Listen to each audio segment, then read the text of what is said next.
नमस्कार, मी पूनम तुमचं पूनम बेसिक रेसिपीजमध्ये पुन्हा एकदा खूप खूप मनापासून स्वागत करते। मी आज तुमच्याबरोबर एक पंजाबी स्टाईल दहीवाल्या छोल्यांची रेसिपी शेअर करणार आहे, जी भातासोबत चपातीसोबत खायला खूप छान लागतात।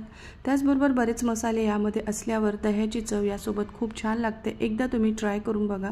तर त्यासाठी बघा, एका कुकरमध्ये आधी आपण छोले शिजवून घेणार आहोत। तर रात्रभर मी 1 कप छोले पाण्यामध्ये भिजवून घेतले होते। दुसऱ्या दिवशी सकाळी बघा असे दुप्पट फुलून ते तयार झाले आहे। आता कुकरमध्ये टाकल्यावर पुरेसं यामध्ये पाणी टाकायचं। 1 पेर इतकं वरतीपर्यंत छोल्यांमध्ये पाणी टाकायचं, म्हणजे ते व्यवस्थित मऊसूत शिजतात। आता छोले शिजतानाच मीठ टाकायचं, म्हणजे मीठ आतमध्येपर्यंत जातं आणि आपली छोल्यांची भाजी चवीला छान लागते। आणि उकळी आली की कुकरचं झाकण लावायचं आहे आणि मीडियम फ्लेमवर आपल्याला याच्या 4 ते 5 शिट्ट्या करून घ्यायच्या आहे। 5 शिट्ट्या झाल्या होत्या, कुकरची पूर्ण वाफ निघाली आहे। आता आपण छोले कसे शिजले ते बघून घेऊयात। छोले अगदी मऊसूत शिजवून घेणं खूप गरजेचं आहे, तेव्हाच आपले छोले छान चवीला लागतात। अगदी मऊसूत शिजलेले आहे बघा।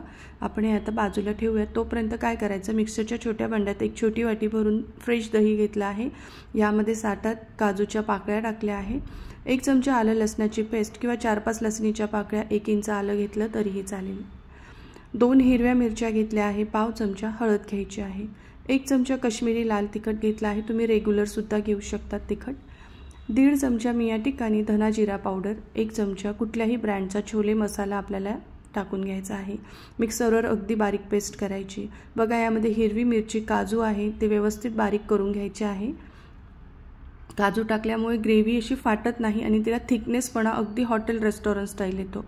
आता पॅनमध्ये 2 मोठे चमचे तेल गरम करायचं, पाव चमचा जिरं घालायचं आहे आणि तयार केलेली जी पेस्ट आहे ती टाकायची आणि अगदी तेल सुटेपर्यंत आता आपल्याला ही शिजवून घ्यायची आहे। यावर झाकण ठेवलं आहे आणि मंद आचेवर ही शिजवायची आहे। असं थोडंसं हिला तेल सुटल्यासारखं दिसतंय। यामध्ये आता अगदी चॉपरमध्ये बारीक कट करून घेतलेला 1 टोमॅटो टाकून घ्यायचा आहे आणि पुन्हा याला छान मिक्स करायचं आणि मंद आचेवर झाकण ठेवून आपल्याला टोमॅटोला अगदी तेल सुटेपर्यंत किंवा कच्चापणा जास्तोपर्यंत शिजवून घ्यायचा आहे। तोपर्यंत तुम्हाला एक निवेदन आहे, तुम्ही अजून माझ्या चॅनलला सबस्क्राईब केलं नसेल तर प्लीज नक्की सबस्क्राईब करा आणि बेल आयकॉनवर क्लिक करा।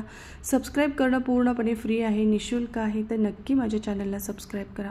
मस्त ही ग्रेव्ही आपली बघू शकताय, तेल सुटलेलं आहे, टोमॅटोही मऊ झालेला आहे। जे शिजवून घेतलेले छोले आहेत ते आता आपण यामध्ये टाकून घेणार आहोत। यामध्ये आता 1 चमचा कसुरी मेथी, चवीनुसार मीठ टाकायचं आहे। एक लक्षात असू द्या, छोले शिजवतानाही आपण मीठ घातलेलं आहे। थोड्याशा मी कांद्याच्या रिंग्स टाकून घेतल्या आहे। त्यानंतर अर्धा चमचा गरम मसाला घालायचा आहे, बारीक चिरलेली कोथिंबीर घालायची। याला एकदा मिक्स करून घ्यायचं आहे आणि आवश्यकतेनुसार यामध्ये पाणी टाकायचं आहे। तर मिक्सरच्या भांड्यामध्ये मी अर्धा कप पाणी ॲड केलं आणि ते लागलेलं जे मिक्सरला वाटण होतं ते सुद्धा मी यामध्ये ॲड केलं आहे। छान मिक्स करायचं आहे आणि झाकण ठेवायचं आणि मंद आचेवर 7 ते 8 मिनिटांसाठी ही भाजी पुन्हा शिजवून घ्यायची आहे। बघा, किती छान आपले दहीवाले छोले रेडी झाले आहे। नेहमीचे तेच छोले खाऊन कंटाळा आला असेल तर एकदा नक्की तुम्ही हे दहीवाले छोले ट्राय करा, तुम्हाला खूप आवडेल। रेसिपी आवडली तर कमेंट करून नक्की सांगा। माझा व्हिडिओ पाहिल्याबद्दल तुमचे मनापासून खूप खूप धन्यवाद।